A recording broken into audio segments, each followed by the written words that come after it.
washicheme niji numo gbele fo ke numo papa gwa ni amegeda abashwishi hawo ni washa wota ke cheme yedi ye shibawni oba pa me fai ni ameba be nune shesho oba po chami fu efe fai ni ochami tefe aba na badumoshi ni achole ke kusune mo fe won yin o chami chue bemi ni asole amefe ameba ni abadumoshi ni asole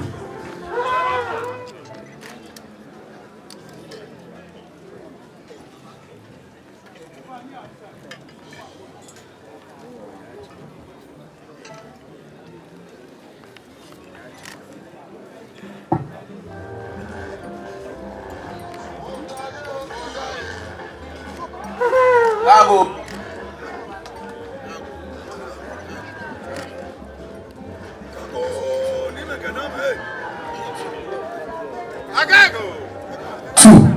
Agago. Agago. Hey, Menashi ho. Nima ho. Nama ho. Wabaramawo.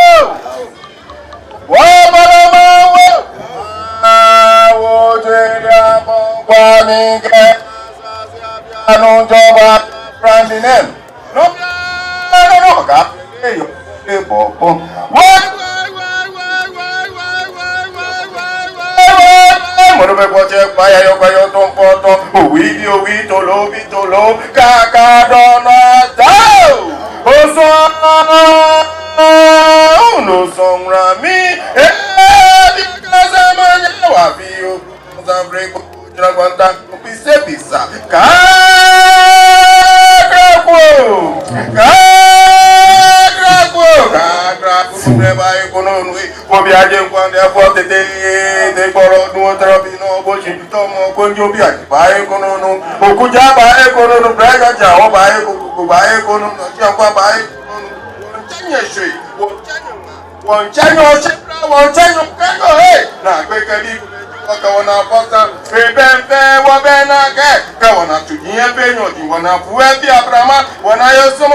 Nii Boi no me o ba pe ye bi ene wo ku kana nine ni jase ni ji wa da alaji adam kwoti e panu mi ne pada mi ina ka ye ne se ji egburu enu iwo lele ne bo te je na lo fro bi le ko kaba e kele ba so se no atunyo ni atunje chele moni mene tutun to man kata wo ba ka e bi ene won cheche me nyeme nime name no haye dane kwa menwe ame babi kuko no wakala so no ne na agbeka video ko ke na fosa elenu ne ten mene no ba ka man kita ne ma fe cheni ena tuye ama moko ba ye wono bene ba ho mo eba ato le rolling check ngun podo omori njefun won tele koko won fe ni bi to ele ke no ko fe bo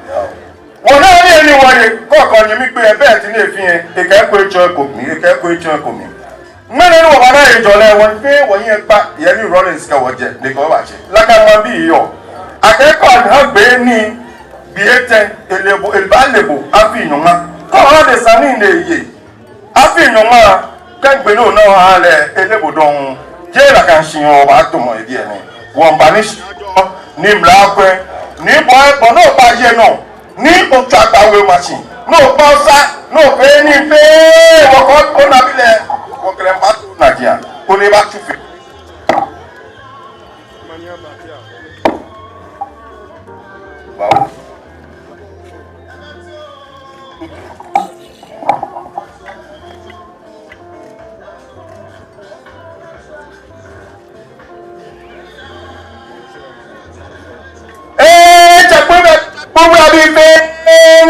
konyanwa ni koko bae konono ni osia konono ni bae konono ni famita no boya se pene bo bae konono mene tutu boye kan mene o ha hunu shawo wonyetami lele blemo tawo ko to manche e anyeta yin betene tabenu wo do bo man sanjie no tipo e wo se tabe o ye ka kuyami nyedo wo se pe no wo proba ni ka tue nya manche ne ba ne no ka le no suno na ka pro ko ke yin muji ke yin pa bi pa gba adun e ko ne ke ni na fi o le mo ba po e wo pe no ko e le musuka mo so atelele ata pe won no be mi e no wata ko jo ba so ko pa na ka bi wo se akewo e wo le mo ni mo na ke pe ko to inta kwidi abia kanye ne ku ya ba mo no mo chenye chika ncha mo pe chenye pe mi chenye ke jabu to abra ka gbe ko ke ja ko ko da dan tra ka pe lamba nyan ta ko jo ke ngba ni ngba ngena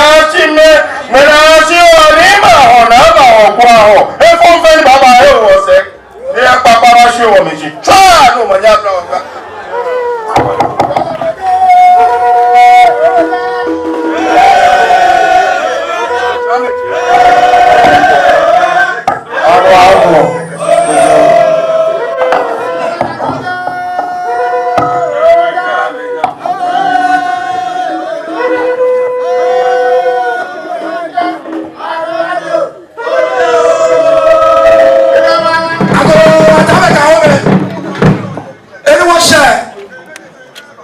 watch Adams Adam legit chasseche nile ibasha kitare kodi jefe ayo tase aka egbana ke wale we ka chukoni e ejaka me eche wale mane be fe tija ke riri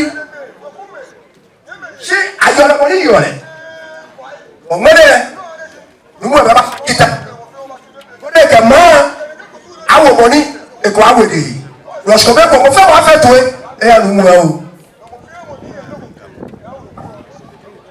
Ako ni mkazame. agame Ako ni mkazame. agame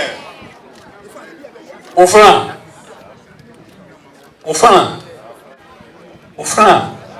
Oya jẹ. Mẹdẹmẹ. Mẹyẹ họ. Ní ma họ. N'a ma họ. Mi kabo kita. Nka kẹ jabo. Mi kabo kita. Kẹ kudam.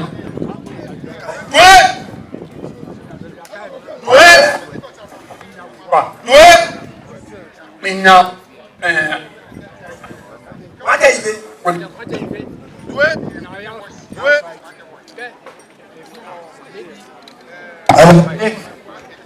Bẹ́ẹ̀kẹ̀ na cham do hele bulotọ ni ma kita.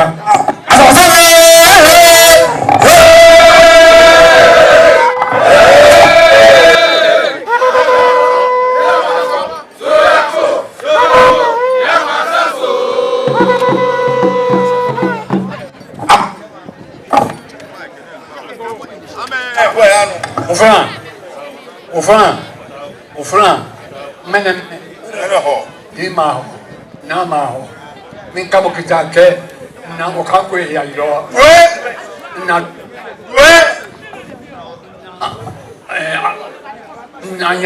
na nyaso, na paje,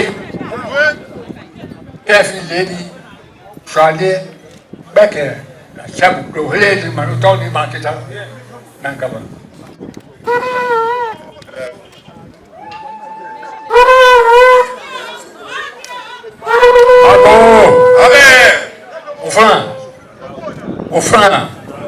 Ofran, oya jẹ, mẹdẹmẹ, ní ma họ, n'a ma họ.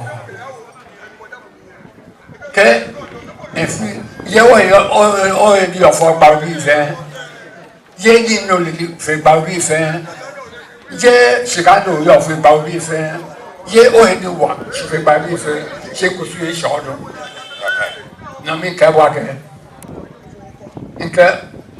Ndo kakwe ya ilo na to jakadi na kuwa Nangaso. Efi. Reeby. Twane. Gbawe. Na chabu. Reedy. Manutoni.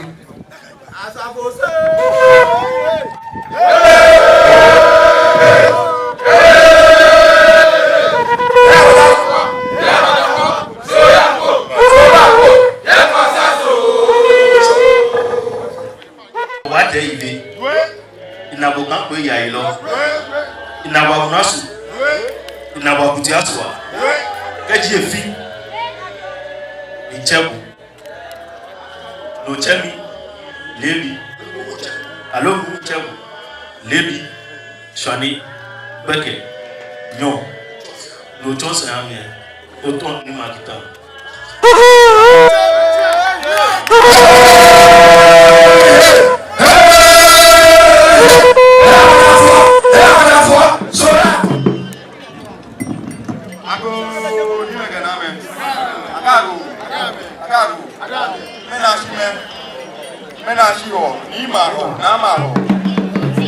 Nii Boi Kojo Nigeria. Asene akwashonche. Eka afi akwashon Mantse. Nii Boi Kojo Nigeria. Gbawe Mantse. Inabokan ya ilo. Inabododa kabi. Inabokata monsoju. Inabokata iwe. Inabakotaswa. Ke chabo Reeby. Chabo shane. Chabo beke. Go for me. Otoni ma.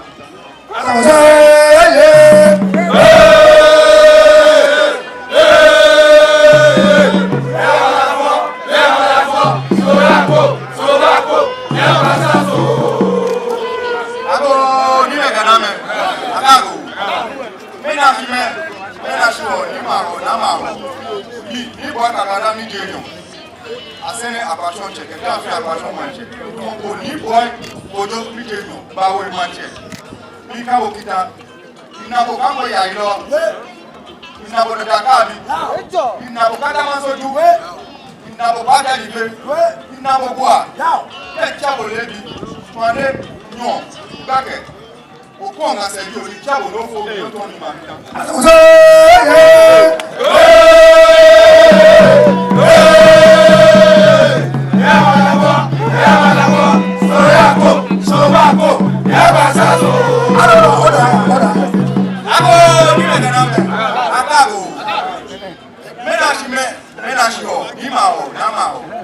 Nii Boi Kojo Nigeria. Asene akwashonche. Eka afi akwashon Mantse. Nii Boi Kojo Nigeria. Gbawe Mantse. Mika bokita. Inabokan ya ilo. Inabododa kabi. Inabokata monsoju. Inabokata iwe. Inaboni aswasa. Nii Boi Nigeria. Mena woli ma wole. Ni chabo Nii Boi Kojo. Chabo Reeby. Twane beke lonju. Oye. Otoni makita.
Sorry.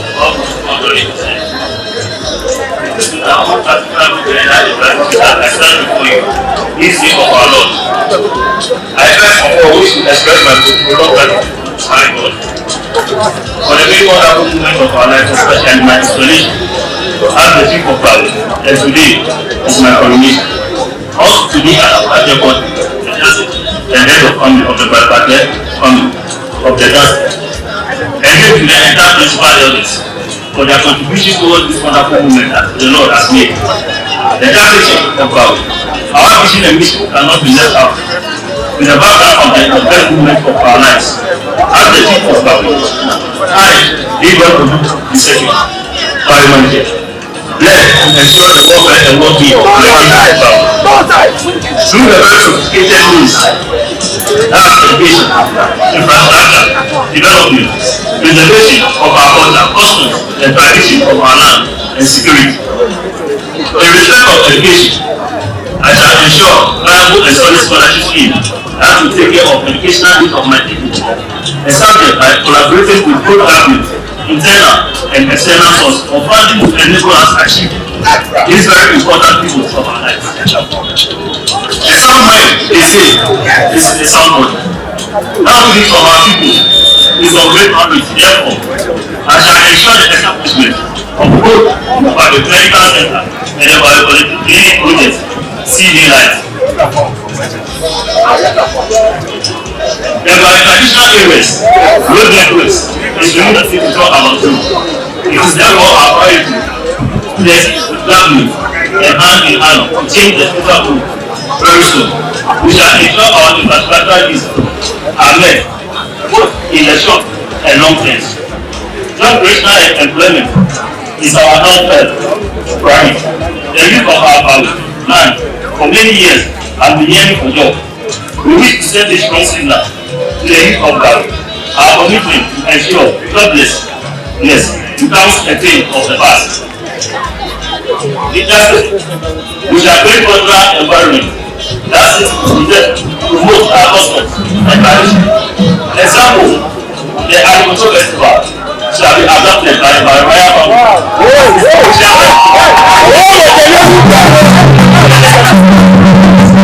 We shall ensure that our music and dance like the Asoko, like the Awa, etc. is taught in our cultural customs and tradition. Last, we will want to ensure both our subjects, tenants, residents, and the entire city that we, the traditional area, led by Nii Boi Kojo shall never allow uncertain terms comprise the peace and security we enjoy in Gbawe to distraction. I therefore wish to send a very strong signal to the next stage. Our department and Nii Boi Kojo shall have contact collaborate with the state security and the law to protect the good work of our four parents. We shall maintain and enhance efficient and robust security to withstand all shots of our precious traditional area, since security is our bedrock of development. Our mission to provide a peaceful environment capable enough to accommodate positivity and progress. Our mission to build a strong, resilient, robust society that fits into the better agenda that will enhance the Gbawe beyond age project. Long live Nii Boi Kojo second. Long live the other part of body. Long live Gbawe traditional area. Long live Grand State and long live Ghana. Thank you very much.